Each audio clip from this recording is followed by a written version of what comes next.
I want to see.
I want to see you.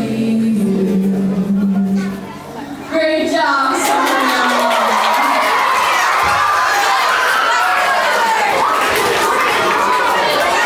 Alright, so I'm inviting you guys to give us a 13-second countdown to decide who gets the snow cone race.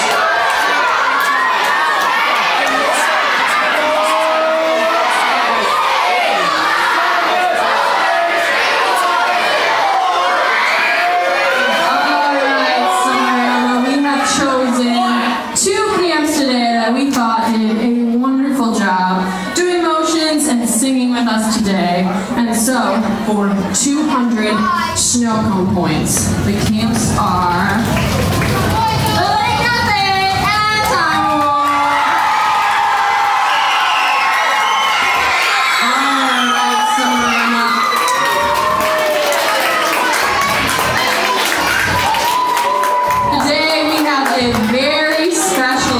today. You may know her. She's an awesome friend of mine, and her name is Ceci. So I need you guys to give her a big Summerama welcome.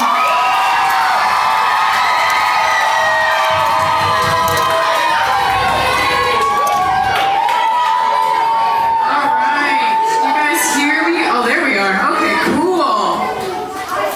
Oh, Summerama. It is week 2, day 2. How was everyone's day?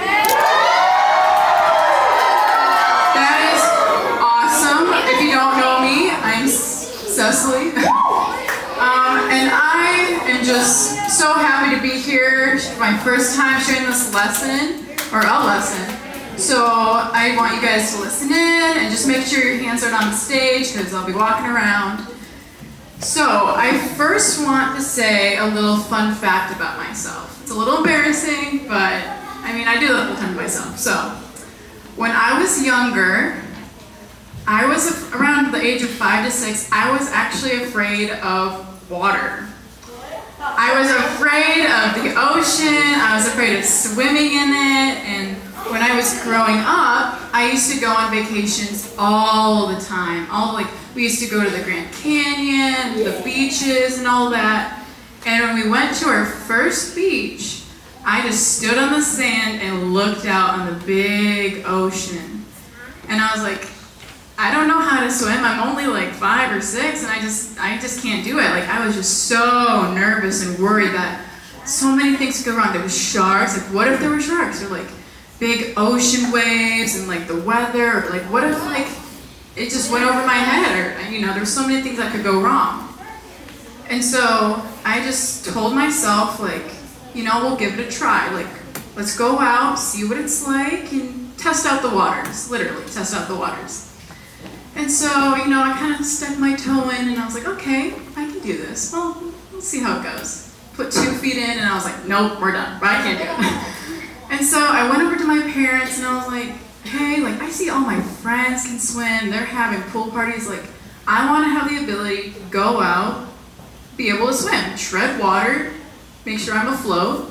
And my parents were like, yeah, we've seen you're kind of iffy. You're not exactly used to it. And I was like, okay, I'll do swimming lessons. So I started doing swimming lessons around 6 or 7, and I was like, scared, dead in my tracks. I was like, no way. I would just sit outside the building and I was like, I can't do this. There's no way I can do this because it's a big pool and they have like steps and the shell and then right down to the deep end. I was like, nope, God save me. Nope, we're not doing this. And so my mom was like, it's okay. It's day 1. Just push yourself a little bit into it. And I was like, you're right, Mom. Of course, Mom's always right. So I go ahead, go in, and I was like, I didn't know anyone there, didn't know how to swim, just trying to do what I can. And so my instructor's like, it's okay, like, I do this all the time, you're new, just, get in the pool with the other kids and get to know each other. And I was like, I can do that, that's fine. So I get in the water and I'm like, step 1, all over again, happened last time, don't want to do it. And she was like, it's okay, push yourself a little bit more each and every day. And I was like, you're right, I'll keep doing that. And each and every day, I got closer, got into the shallow end, the medium kind of area, I guess you'd call it. And then a couple days later, I was like already at the deep end. I wasn't in it, but I was right on the edge of it. And I was like, this is it. This is the end. And then she was like, it's okay. You take little steps. It takes time, but you'll do it. You'll be fine. And finally did it. I'm still here. We're alive, guys. We're here teaching this lesson. And thank you. I made it. Woo! And my parents are so proud of me because I pushed myself with the help of my instructor. If my instructor and if my parents didn't keep pushing me every single day, I wouldn't have been able to swim on my own. I wouldn't have been able to have that confidence and go out and do it. So this story kind of reminds me, well, it does remind me of a book and a story in the Bible. Good thing you asked. This story is found in Matthew 14, 22 to 33, and I'm going to read it aloud. Immediately, Jesus made the disciples get into the boat and go on ahead of him to the other side while he dismissed the crowd.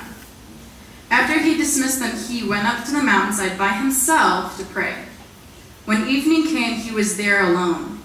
But the boat was already a considerable distance from land, buffeted by the waves because the wind was against it. During the 4th watch of the night, Jesus went out to them, walking, I will repeat that, walking on the water. When the disciples saw him walking on the water, they were terrified and said, "It's a ghost! It's a ghost!" They cried out in fear and repeated it. But Jesus said, "Heart, it is I. Do not be afraid. Take courage." "Lord, if it is you," Peter replied, "tell me to come on the water with you." And Jesus said, "Come." Then Peter got down out of the boat, walked on the water, and came toward Jesus. But when he saw the wind and the waves, he started to sink. He started to get worried with the distractions around him. And he started to sink and said, "Lord, save me from this." Immediately Jesus reached out his hand and said, "Oh, you of little faith, why did you doubt?" And when they climbed into the boat, the wind immediately in the boat worshipped him, saying, "Truly you are the Son of God." This passage just reminds me, every time I read it, it impacts me that Jesus is powerful in so many ways. He pushed Peter by saying one word. He said, "Come." And Peter did exactly that. Jesus walked on the water and influenced them in a minute, barely a minute. He made the wind and the waves stop and cease right then when he grabbed Peter's hand. He is always there. He is always there for you in any kind of situation. But I was thinking, I was like, walking on water, you don't see that every day. You really don't. And this story just kind of shows how that miracle can happen. And miracles happen every day in different ways. So I kind of want to test out a theory. So over here, I have a bucket. And you don't have to worry about the towels, but I have 4 pitchers of water. And I'm going to have my good friend Riley Stamen. Where are you at, though? Where are you at? Okay, she's over here. Give her a round of applause.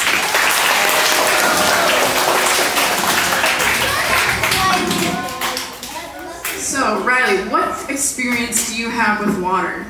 I swim for my high school swim team. So she swims. She's used to it, going in the deep end, diving and swimming and all of that. So, Riley, have you ever experienced the feeling or anything of walking on water? Have you ever tried? I've tried, but it never works. Okay, well, we're going to test it one more time and see if you, by these buckets full, will be able to walk on the water.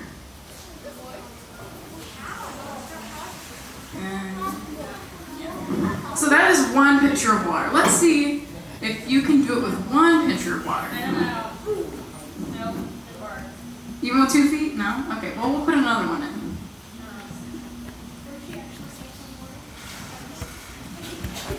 What about 2 pitchers of water? Still doesn't work? Okay, we'll try 3 because sometimes 3 can be a lucky number. We'll see. It's never gonna work. 3 pitchers of water? All right, 4th one, guys. Let's see if it works. 4th. Come on, let's cross our fingers. That's bad luck. All right, try again, Riley. Still not working. It still didn't work. 1 pitcher after another and another, and she swims. She's experienced. Oh, it didn't work. Give Riley a round of applause.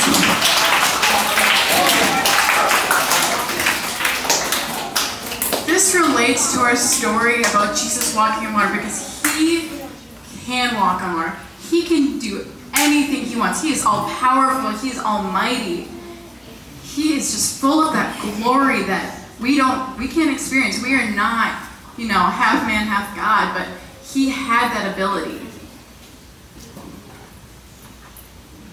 So I kind of want to relate this. So if I was a disciple in that moment, in the boat, fishing, or, whatever the disciples did, and if I just saw a man, walking on the water, I would be straight terrified. When they were saying, it's a ghost, I would feel that. I mean, some people would maybe be in shock, or some people would be like, oh, it's Jesus. They'd be joyful. But for me personally, I'd be doing the wax museum right there and then and be like, oh my gosh, who is this character? Who is this? And so when Jesus came over and said, it is I, take courage, do not be afraid, I would get that calm presence over myself and just be like, it's okay, it's Jesus. He is in control. He can control the surroundings of where I am. He is always in control, and he doesn't want you to worry because he's always there. He is also all-knowing because Peter, when he was saying, God, call me out onto the water, and he said, come, he knew that Peter was testing his faith. He wanted to see what Peter would say and what he would do then and there. And when Peter walked on the water and he saw him, he just went out, stepped on, and he focused on Jesus. But after a while, the wind and the waves started rushing over him and taking distractions. And he started to lose focus and he started to sink and said, Lord, save me. And Jesus grabbed his hand. And he does that in our lives with you guys today. When you start to get that doubt, you start to kind of get distracted from your relationship with God and just Jesus, where am I in this relationship with you? I don't feel you. I don't get this prayer devotion with you. But that is Jesus testing you.